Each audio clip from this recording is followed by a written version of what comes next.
तो दोस्तों आज हो गया 3 दिसंबर 2023 यूपी में देश दुनिया के सभी ताज़ा मुख्य समाचार लेके आए हैं। सिर्फ आपके लिए फटाफट खबर शुरू करते हैं। उनसे चैनल को अब तक सब्सक्राइब ना किया और फटाफट चैनल सब्सक्राइब कर दें, लाइक कर दें, शेयर कर दें ताकि इसी तरह खबर आप हर रोज देख सकें। शुरू करते हैं आज की पहली बड़ी खबर।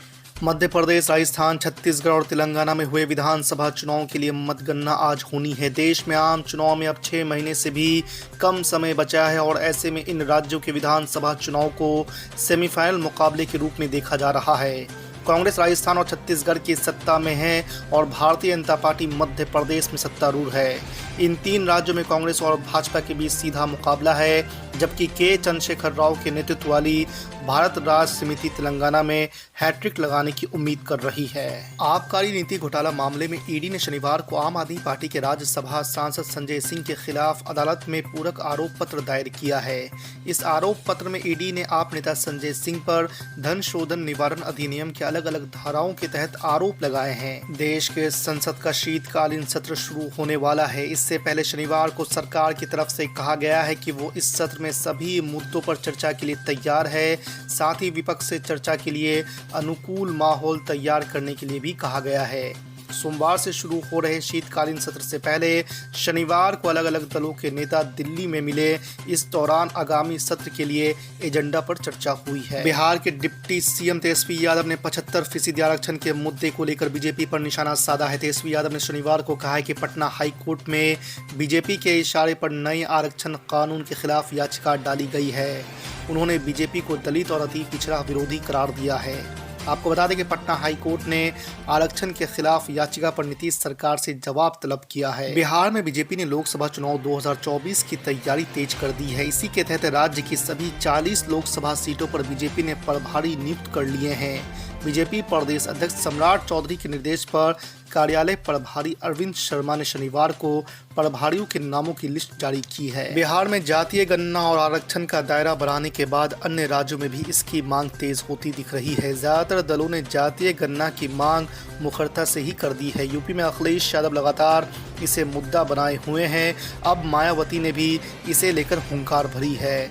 मायावती ने साफ कहा है कि राज्यों से कुछ नहीं होगा, केंद्र सरकार पूरे देश में जातीय गणना कराए। कैश फॉर क्वेरी मामले में तृणमूल कांग्रेस सांसद महुआ मोइत्रा के निष्कासन की लोकसभा आचार समिति की सिफारिश पर कांग्रेस सांसद अधीर रंजन चौधरी ने सवाल उठाया है। लोकसभा अध्यक्ष ओम बिरला को लिखे पत्र में उन्होंने इसकी समीक्षा करने का आग्रह किया है। इजराइल और हमास ने शनिवार को समाप्त हो चुके संघर्ष विराम को फिर से लागू करने के अंतर्राष्ट्रीय आह्वान को खारिज कर दिया है। इजराइल ने शुक्रवार को युद्ध विराम के समाप्त होने के बाद ही गाजा पट्टी पर घरों और इमारतों को निशाना बनाकर हवाई हमले किए हैं, जिसमें कम से कम 178 लोग मारे गए हैं। यह स्वास्थ्य मंत्रालय ने जानकारी दी है। राजस्थान में 199 विधानसभा सीटों पर हुए विधानसभा चुनाव के वोटों की गिनती आज होगी। इन सीटों पर कुल मिलाकर 1862 उम्मीदवार अपना चुनावी भाग्य आजमा रहे हैं। राजस्थान में चुनाव नतीजों से पहले हलचल तेज हो गई है। कांग्रेस और बीजेपी दोनों दलों ने मतगणना से पहले बागियों और निर्दलीय उम्मीदवारों से संपर्क साधना शुरू कर दिया है। उत्तर भारत में ठंड का सीजन शुरू हो गया है और तापमान में लगातार गिरावट दर्ज की जा रही है। उत्तर प्रदेश, राजस्थान जैसे राज्यों में सुबह और शाम कोहरा भी घना होने लगा है। इस बीच यूपी में अगले 4 दिनों तक हल्की बारिश की संभावना जताई गई है। ठंड में बरसात के चलते लोगों की मुश्किलें बढ़ने वाली है। इसके अलावा 2 और 3 दिसंबर को यूपी समेत उत्तर भारत के कई राज्यों में घना कोहरा भी पड़ने वाला है। कांग्रेस पार्टी के पूर्व अध्यक्ष और सांसद राहुल गांधी ने एक कार्यक्रम के दौरान कहा है कि वो लेखकों की तरह बनना चाहते हैं और सच को उसी रूप में रखना चाहते हैं, लेकिन इस रास्ते में बहुत सारी दिक्कतें आती है। राहुल गांधी ने कहा है कि सच बोलना आसान नहीं है, इससे कई तरह की समस्या पैदा हो जाती है। सुप्रीम कोर्ट ने केंद्र सरकार द्वारा सीमा सुरक्षा बल के अधिकार क्षेत्र को बढ़ाए जाने के फैसले को सही ठहराया है। कोर्ट ने कहा है कि बीएसएफ का अधिकार क्षेत्र बढ़ाए जाने के फैसले से पंजाब पुलिस की शक्तियों पर अतिक्रमण नहीं हुआ है। पंजाब पुलिस से जांच का अधिकार नहीं छीना गया है। कोर्ट ने केंद्र और पंजाब सरकार को साथ बैठकर विचार विमर्श करने की भी सलाह दी है। केंद्रीय गृह मंत्री अमित शाह ने शुक्रवार को कहा है कि पाकिस्तान और बांग्लादेश से लगी भारत की 2 प्रमुख सीमाओं को अगले 2 साल में पूरी तरह सुरक्षित बनाया जाएगा और इन दोनों ही मोर्चों पर करीब 60 किलोमीटर क्षेत्र में खुली जगहों को बंद करने का काम जारी है। अमित शाह ने सीमा सुरक्षा बल के 59वें स्थापना दिवस के अवसर पर आयोजित समारोह में परेड की सलामी लेने के बाद अपने संबोधन में ये बातें कही हैं। रविवार 3 दिसंबर को 5 राज्यों के विधानसभा चुनावों के नतीजे आएंगे। नतीजों के दौरान बहुत सारा विश्लेषण एग्जिट पोल पर केंद्रित होगा, जिसके आंकड़े गुरुवार शाम जारी किए गए हैं। लेकिन अनुभव से पता चलता है कि जब एग्जिट पोल की बात आती है तो सटीकता की कोई गारंटी नहीं होती है। एग्जिट पोल के आंकड़े सामने आने के बाद से ही कांग्रेस पार्टी को विधायकों को लेकर डर सताने लगा है। इस सब के बीच कर्नाटक के उप मुख्यमंत्री डीके शिव कुमार ने कहा है कि वो 5 राज्यों के विधायकों को संभालने के लिए तैयार है।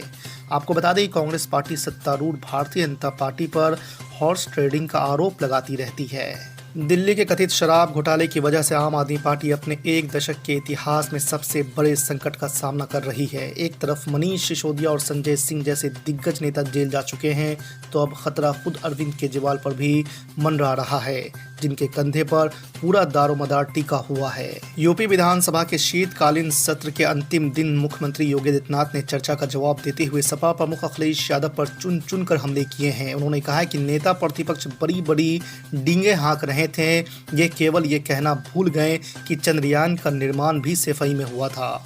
मुख्यमंत्री योगी आदित्यनाथ ने शायराना अंदाज में अपने भाषण की शुरुआत करते हुए अखिलेश यादव पर निशाना साधा। तेलंगाना विधानसभा की 119 सीटों में से all India Muslim Ittehadul Muslimeen यानी AIMIM ने 9 सीटों पर अपनी किस्मत आजमाई है। अधिकतर पोल में पार्टी के ज्यादातर सीटों पर जीतने की उम्मीद जताई गई है।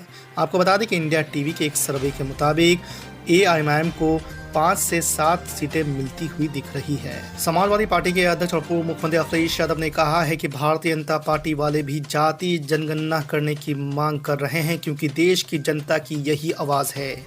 अखिलेश यादव ने उत्तर प्रदेश विधानसभा के शीत सत्र के आखिरी दिन योगी आदित्यनाथ सरकार के अनुपूरक बजट पर बहस के दौरान कहा है कि बीजेपी वाले सबका साथ सबका विकास की बात करते हैं, तो आबादी के हिसाब से सबको हक और सबको सम्मान मिलना ही सबका साथ और सबका विकास है। ज्ञानवापी सर्वे रिपोर्ट जमा करने के लिए भारतीय पुरातत्व सर्वेक्षण को 10 दिन का और समय मिल गया है। बार बार समय मांगने पर मुस्लिम पक्ष अंजुमन इंतजामिया ने अपनी आपत्ति जताई और ASI की मांग खारिज करने की अपील की, लेकिन जिला जज डॉक्टर अजय कृष्ण की अदालत ने मुस्लिम पक्ष की अपील खारिज कर दी है। ASI को 10 दिन का समय देने के साथ ही हिदायत भी दी गई है और कहा है कि अब ASI कोर्ट से कोई समय नहीं मांगेगा। इजराइल और हमास के बीच गाजा में थमे कत्ले-आम का आज 8वां दिन है। इससे पहले बुधवार देर रात को हमास ने गाजा में कैद 16 और बंधकों को रिहा कर दिया है। सीज फायर के तहत दोनों तरफ से कैदियों को रिहा किया जा रहा है। संघर्ष विराम की अवधि बढ़ाने के लिए चल रही बातचीत के बीच हमास के एक नेता ने इजराइल को बड़ा ऑफर दिया है। कहा है कि अगर इजराइल इस्लामिक आंदोलन में बंद सभी 7,000 फ़लस्तीनियों को रिहा कर दे तो वे सभी बंदियों समेत इजरायली सैनिकों को भी छोड़ने के लिए तैयार